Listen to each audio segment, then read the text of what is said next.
जिसका नाम था लुइस 16। ये राजा इस समय केवल 20 साल का था, जो कि बर्बन फैमिली से बिलोंग करता था। लुइस 16 की शादी ऑस्ट्रिया की प्रिंसेस मैरी एंटोनिएट के साथ हुई थी। ये किंग बाकी राजाओं की तरह एक बहुत ही ग्रैंड और खूबसूरत पैलेस में रहता था, जिसका नाम था वर्साय पैलेस। क्योंकि ये पैलेस बहुत बड़ा और लग्जरी था, इसलिए इस पैलेस का खर्चा बहुत ज़्यादा था। दोस्तों, जब लुइस 16 राजा बना था तो किंगडम का ट्रेजर यानी कि पैसा लगभग खत्म हो चुका था। क्यों खत्म हो चुका था? तो इसके पीछे कई रीजंस थे। पहला रीजन तो वर्साइल पैलेस ही था, क्योंकि उसको मैनेज करने में बहुत खर्चा होता था। और दूसरा रीजन था लंबे टाइम से चल रही वॉर्स।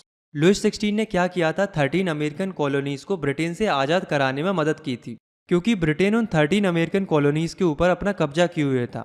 अब आप खुद सोचो कि राजा इतने वॉर लड़ेगा तो पैसा तो खर्च होगा ही, ऊपर से राजा कर्जे में भी आ जाता है। राजा के ऊपर 2 बिलियन लीवर का कर्ज तो पहले से ही था, लेकिन वॉर की वजह से कर्ज बढ़कर 3 बिलियन लीवर हो जाता है।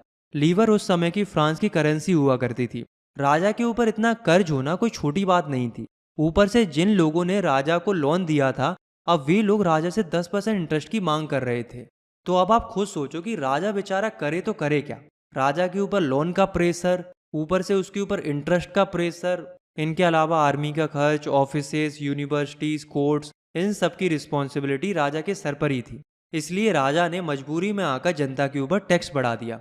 अब दोस्तों, क्या लगता है आपको कि ऐसा करने से राजा की समस्या सॉल्व हो गई थी? नहीं, बल्कि ऐसा करने से राजा की समस्या और ज्यादा बढ़ गई थी।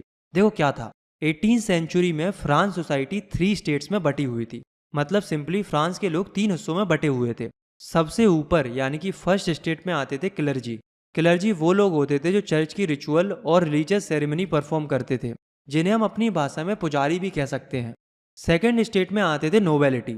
नोबेलिटी मतलब ऐसे लोग जो रॉयल फैमिली से बिलोंग करते थे, मतलब राजा और राजा के सगे संबंधी लोग, यानी कि राजा का परिवार हो गया और उसके रिलेशन वाले लोग इसी स्टेट में आते थे। और फ्रांस सोसाइटी में सबसे नीचे यानी कि थर्ड स्टेट में आते थे नॉर्मल लोग, यानी कि businessman, merchant, court officials, peasants, artisans, labours, servants. मतलब मुख्य रूप से जितने भी किसान और मजदूर थे वो इसी स्टेट में आते थे।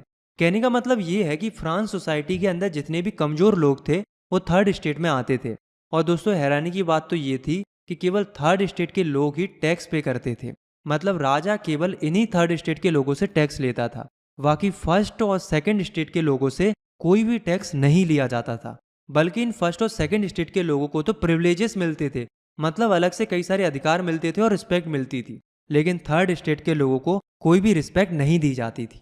फ्रांस की 90% पॉपुलेशन पीजेंट्स थी, मतलब किसान थी। इसका मतलब ये बिल्कुल नहीं था कि इनके पास बहुत सारी जमीनें होंगी, बल्कि ऐसा तो